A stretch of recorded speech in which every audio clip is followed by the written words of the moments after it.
Hello, everyone. I'm Eric Heikkila, a professor at the USC Price School of Public Policy at the University of Southern California.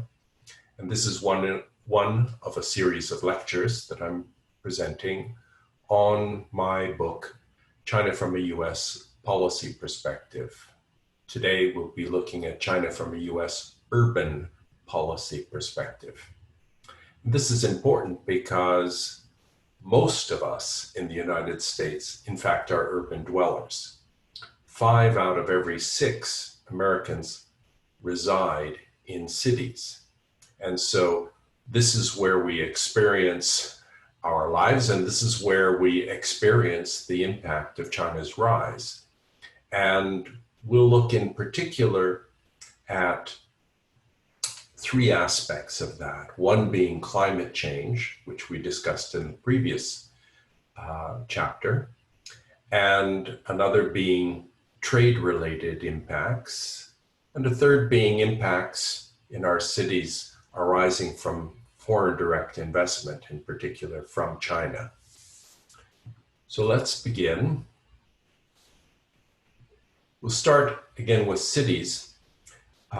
In the previous lecture, we were looking at climate change and the role of China's rise in climate change in the aggregate at a kind of global scale and a national scale. But here we're focusing specifically on cities. And indeed, it is within cities that much of the mitigation efforts need to be made, because it's within cities that many of the greenhouse gas emissions are found. And so if we're going to reduce greenhouse gas emissions, we need to be thinking about what it is about how we configure cities and how we live our lives within cities that's generating these greenhouse gas emissions, and what we can do to help mitigate those. At the same time, to the extent that we in the United States and other cities and countries around the world fall short in mitigation efforts, then it's within cities that Americans increasingly are going to have to adapt to the impacts, the adverse impacts associated with climate change. So let's start thinking first about the mitigation efforts. One complexity that arises in the case of cities and mitigation efforts is that there isn't just a single decision maker. There's no mayor or governor that can turn a switch and reduce greenhouse gas emissions, because those emissions arise as a result of the behavior of hundreds of millions of us who live in US cities. And through our behaviors in terms of our travel behavior, which in turn is dependent upon where we work, where we live, where we seek our entertainment and other inducements to travel. It also has to do with the building regulations, the efficiency, the energy efficiency of buildings we live in. There are goods movement and freight movements in addition to commuting patterns. We have movements of goods throughout the city. There are infrastructure decisions that are made that influence these behaviors. So whether we choose to drive in a car or take public transit depends in part on the kinds of investments that are being made to support public transit. And those investments, of course, cost money. And so there are tax implications from this, and that relates to employment and economic activity. And it's all bundled together in one complex sort of urban phenomenon.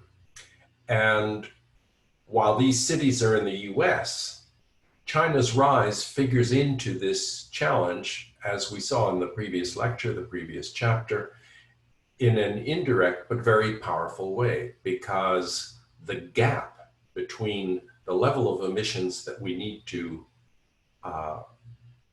put a ceiling on in order to reduce and limit climate change impacts, global warming impacts. The gap between that target amount of greenhouse gas emissions and the greenhouse gas emissions that are entering the Earth's atmosphere all over the world, including China, including the United States, that gap is becoming increasingly large, and therefore the extent of mitigation that has to occur in all countries, including the US, including China, in all and through all of us, including especially US cities, that those mitigation efforts are made all the more challenging because the task is more daunting because in part of China's rise. It is, as we know, the leading contributor now to greenhouse gas emissions, with the US being second. And so there's a whole host of policies that are needed to try and influence behaviors, shape behaviors within cities in order to reduce these kinds of greenhouse gas emissions. And increasingly, we're seeing that, in fact, there is a shift towards state and local governments to achieve this. In part, that has to do with abdication of these kinds of responsibilities at the federal level. And in part, it has to do with the recognition that this is where the rubber hits the road, so to speak. Now, to the extent that those mitigation efforts fall short, then we'll be left to deal with the consequences of climate change. And those consequences are increasingly going to be felt within our cities.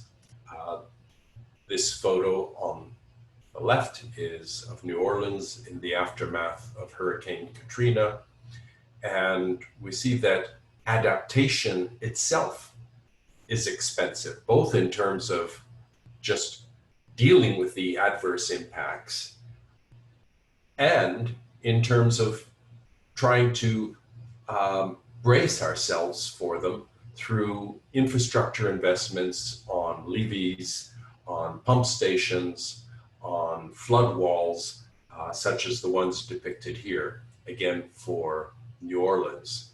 So whether it's on the mitigation side or the adaptation side, it's with cities are increasingly going to have to deal with this. And this is a global problem. So what we have with the C40, which began as 40 cities that from around the world, leading cities around the world that worked in unison to create a concerted effort to undertake mitigation efforts. Now that's grown to, I think, about double the number of cities that are part of this organization.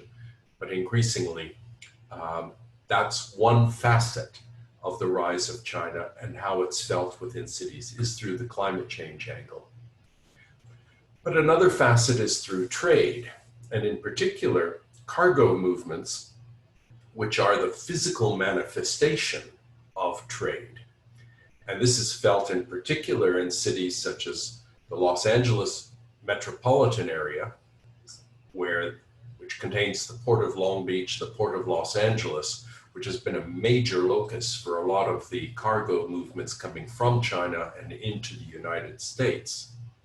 And again, this has very significant implications for the kinds of investments. And these are policy implications, of course, for the kinds of investments that are needed to expand capacity, to facilitate these cargo movements, and also to undertake reduction and mitigation of the adverse negative externalities as these very large volumes of truck traffic and rail traffic are moving through our neighborhoods. And often they are moving through neighborhoods with poorer populations and ethnic minorities that are, and thereby exacerbating many of the pre-existing inequalities that mark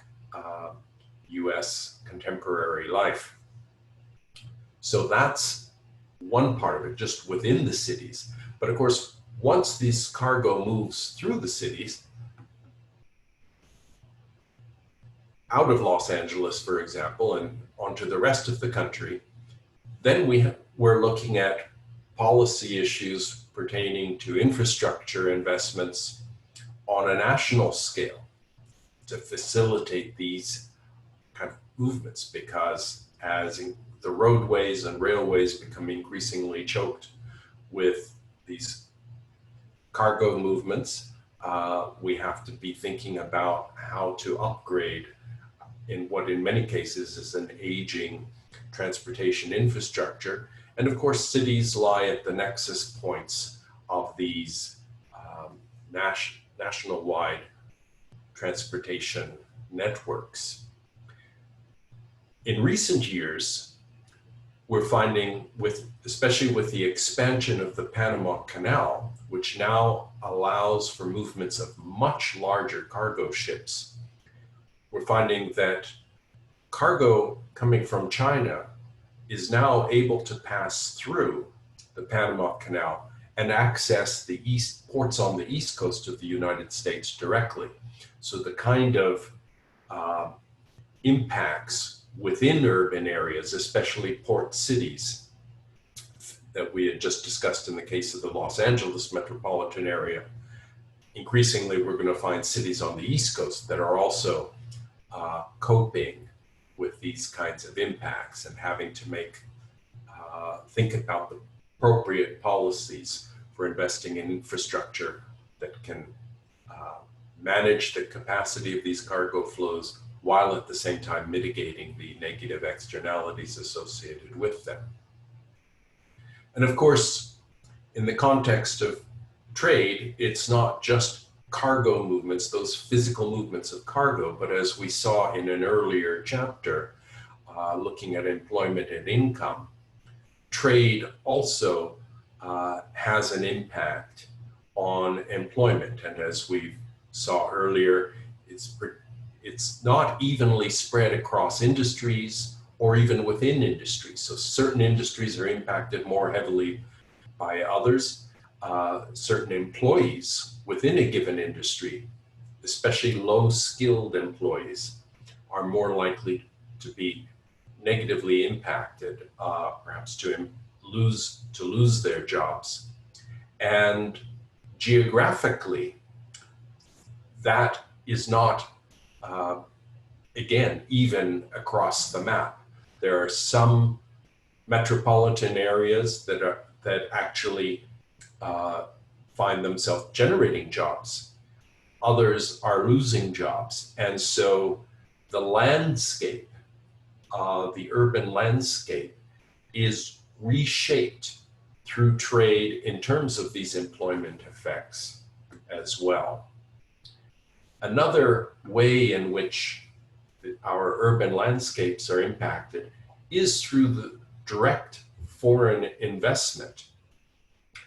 As shown in this graph, it's just in the last, in the last decade that China became the source, the largest source of foreign purchases of US residential real estate, especially in the late teens. Those investments really climbed. And now some of those are acquisition of existing assets, and some of them are creating new buildings and new developments that are directly reshaping the city. But even where they may be simply acquiring older assets, so it's just a change of ownership, still that can have an impact in changing the face of US cities, both literally and figuratively. And some, I confess to being a member of this group, some may welcome the increased cosmopolitan experience that we can have within our cities, the access to more globalized cultures.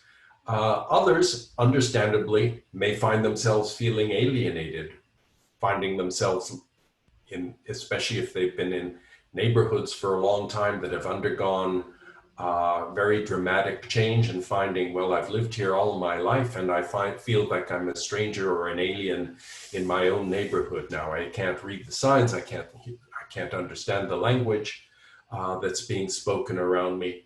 And so these are impacts at a different scale, right? Really at a kind of a neighborhood scale. And there are all kinds of policy issues that arise in dealing with those as well. So that's a quick synopsis of how urban policies in the US are impacted by China's rise, whether it be through the medium of climate change, through trade, employment-related issues, cargo movements, or direct foreign investment in our cities. Our cities are reshaped in part by consequences related to the rise of China. Thank you for joining me, and we'll see you at the next one.